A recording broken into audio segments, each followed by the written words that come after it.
आज हम बनाएंगे आलू और करेला की भुजिया।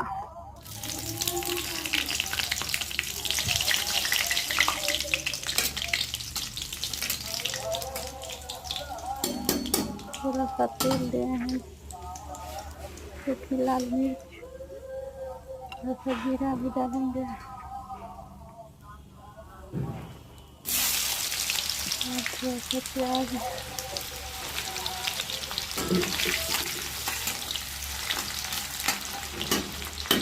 प्याज अपने हिसाब से दे सकते हैं, कम दे सकते हैं। करेला अगर कम हो तो उसमें आलू मिला के आप लोग भी बना के देखिएगा।